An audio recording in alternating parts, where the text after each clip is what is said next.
Actual గా నాకు భగవంతుడు ఇచ్చిన మెసేజ్ యునైట్ ద క్రిస్టియన్స్ అందరినీ ఐక్యపరచమనేది మెసేజ్. కనుక ఎవరు పిలిచినా పోతా నేను. మొట్టమొదట నా సంఘము, తర్వాత ఎక్కడికైనా పోతా. పోయినాక అనేక సంఘాల్లో మన రోమన్ కాథలికలు కనపడితే నేను అడిగేవాడిని ఒక ప్రశ్న, ఏమనంటే ఎందుకు వస్తున్నారు మీరు ఇక్కడికి అని అడిగినప్పుడు ఒక సమాధానం ఏం దొరికేదంటే, అక్కడ వాక్యము లేదు, ఇక్కడ ఏదో వాక్యం చెప్తున్నారు అనేది ఒక సమాధానం.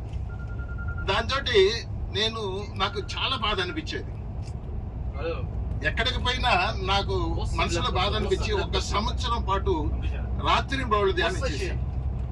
అయ్యా నాది ఆది సంఘం, ఈ సంఘంలో వాక్యం లేదు అంటున్నారేంటి, మీరు మాట్లాడితే నేను సంతృప్తి పడతా అని ధ్యానం చేస్తే, మన దివ్య పూజాబలి మొత్తము చూసి నేను ధ్యానం చేస్తే 52 వాక్యాలు దివ్య పూజాబలిలో కనపడ్డాయి. ఈ 52 వాక్యాలు తీసి రాసి ఒక దివ్య పూజాబలిని తయారు చేశాము. ఒక ఫాదరు, ఏరువ థామసరెడ్డి ఫాదరు, నేను కలిసి కొన్ని ప్రాంతాల్లో ప్రదర్శించాం. ఆ పూజాబలిలోనే చాలా అద్భుతాలు జరిగిపోయాయి. తర్వాత నేను ఇప్పుడు చెప్పదలుచుకుంది ఏంటంటే, కొద్ది విషయమే చెప్తా. దానంతా చెప్పాలంటే గంటల తరబడి పడుతుంది. దాన్ని చెప్పను. కానీ మన రోమన్ క్యాథలిక్ ఉన్న ఒక గొప్ప అదృష్టం ఏంటంటే, ఎవరికి లేని అదృష్టము, దివ్య బలి పూజ పక్కన పెట్టండి. గొప్ప అదృష్టం ఏంటంటే, మనం గుర్తేస్తాం ఏమని, పిత పుత్ర పరిశుద్ధాత్మ నామమున అనే గుర్తు మనం వేస్తాం.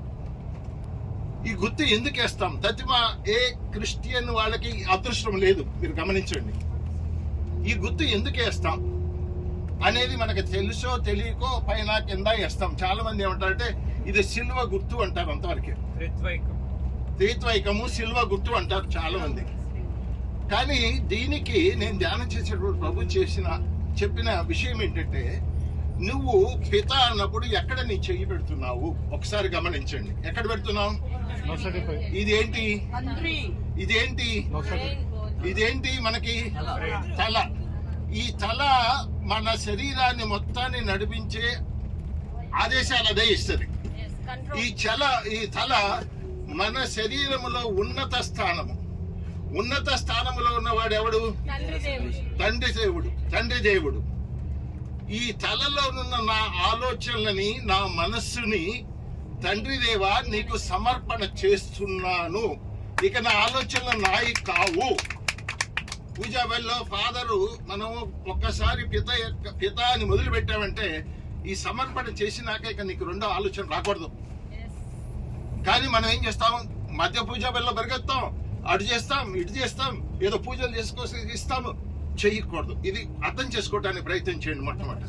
మొట్టమొదట మనము ఇక్కడ చేయి పెట్టినప్పుడు మనం ఏం చేస్తామంటే, ఉన్నతమైన ఈ స్థానాన్ని, ఈ ఆలోచనల్ని, ఈ శరీరాన్ని నడిపించే ఈ తలలో ఉన్న ఆలోచనల్ని మొత్తాన్ని ఏం చేస్తామంటే మనము ఆ తండ్రి దేవునికి సమర్పణ చేస్తాము.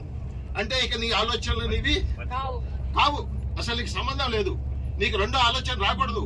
నీ ఆలోచనలు మొత్తం తండ్రి నడిపించాలి అనే ఒక నిర్ణయానికి మనం రావాలి పూజాబలిలో పాల్గొనేటప్పుడు.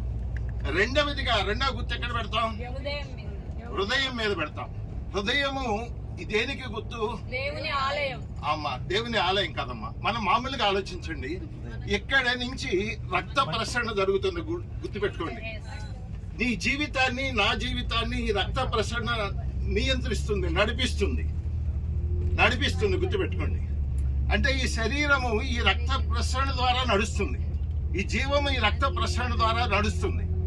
అంటే నా నడవడికని, నా జీవితాన్ని, నాలో ఉన్న రక్త ప్రసరణని నా కోసం రక్తము నడిపించిన యేసుక్రీస్తువా నీకు సంపూర్ణముగా సమర్పణ చేస్తున్నాను. ఇక ఈ శరీరము నాది కాదు, ఈ శరీరము నాది కాదు, నీ సొంతం. ఒకటి, ఆలోచనలు సొంతం చేస్తున్నాం దేవుడికి. రెండవది ఏమన్నా శరీరాన్ని సొంతం చేస్తున్నాము. మూడవదిగా మనం ఎక్కడ గుర్తు వేస్తామంటే, 2 భుజాల పైన గుర్తు వేస్తాం. భుజాలు దేనికి గుర్తు? శక్తి. మనకి శక్తికి గుర్తు ఏంటి? పరిశుద్ధాత్మ దేవుడు. ఇక మూడవదిగా ఏం చేస్తామంటే, ఇంకా నాలో ఏ శక్తి ఉన్నా ఏ భాగంలో శక్తి ఉన్నా ఆ శక్తిని మొత్తాన్ని కూడా నీకే సమర్పించాలి. ఇక రెండో ఆలోచన లేదు, రెండవ శరీరం లేదు, రెండవ శక్తి లేదు. ప్రతి నడవడిక, ప్రతి శక్తి, ప్రతి ఆలోచన, ప్రతి నా శరీరంలోని ప్రతి భాగాన్ని మీ ముగ్గురికి సమర్పణ చేస్తున్నా. ఇక నేను నా సొంతం కాదు, నీ సొంతం అని సమర్పణ చేయడానికి మొట్టమొదటి గురువు అంటే ముందు ఏదేదో రకాలు చెప్పి వేస్తారు, కానీ నిజానికి పూజలో మొట్టమొదటి గురువు వేపిస్తారు. ఏంది? పిత, పుత్ర, పరిశుద్ధాత్మ అని మొట్టమొదట పూజా బెల్లు మొట్టమొదటి ఇదే జరగాలి. జరిగినప్పుడు మనలో ప్రతి మనసు, ప్రతి శరీరము, ప్రతి శక్తి ఆయనకి సమర్పణ చేయబడాలి. ప్రయత్నం చేయండి, ఎందుకంటే చెయ్యండి, మీరు చూస్తారు అద్భుతాలు. పూజా బెల్లో పాల్గొనడానికి అలా ప్రయత్నం చేయండి.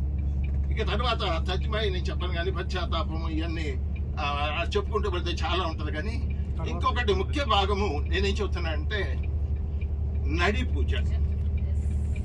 నడి పూజ తెలుసు కదా, ప్రభు శరీర రక్త సమర్పణ జరుగుతుంది కదా. సమర్పణ జరిగినప్పుడు మన విశ్వాసం ఏంటంటే, ఇప్పుడు నేను ఒక మాట చెప్తాను. ఇప్పుడు ఒక కట్టె తీసుకొచ్చారు, చెక్కని తీసుకొచ్చి ఒక కుర్చీని చేశారు. దాన్ని ఏమంటాం మనం? కుర్చీ అంటాం, చెక్క అనం. దాన్ని ఒక తలుపు చేశారు, ఏమంటాం? తలుపే అంటాం. దాన్ని ఒక పడవని చేశారు, దాన్ని ఏమంటాం? పడవే అంటాం. ఎందుకని అంటాం అలా? అది అలా మార్పు చెంది కనుక దాన్ని పడవగానే చూస్తాం, పడవే అంటాం. దాన్ని చెక్క అంటే ఒప్పుకోం, పిచ్చోడు అంటాం మనం.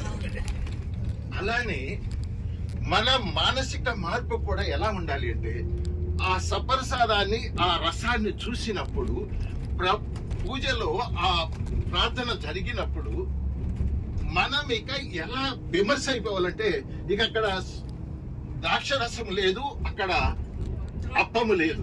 ఎవరున్నారు అక్కడ? ప్రభు శరీరము రక్తము మాత్రమే. అలానే రూపాంతరం చెందింది. ఎలా కుజ్జి అన్నాము, బల్లను అలా రూపాంతరం చెందింది అనే ఆలోచన మనకు కావాలి. లేకపోతే మన పూజలో సక్రంగా పాల్గొనలేము. ఇక చివరిగా మళ్ళీ పెద్దకేస్తాం తెలుదా, మళ్ళీ ఇట్లన్నీ సమర్పణ చేసి ఇవన్నీ నీకోసమే నేను అర్పించి జీవితాన్ని నడుస్తానయ్యా అని ఒక ప్రతిజ్ఞ చేసి మనం వెళ్తాం దివ్య పూజ. ఈ 3 చాలా ముఖ్యమైన అంశాలు.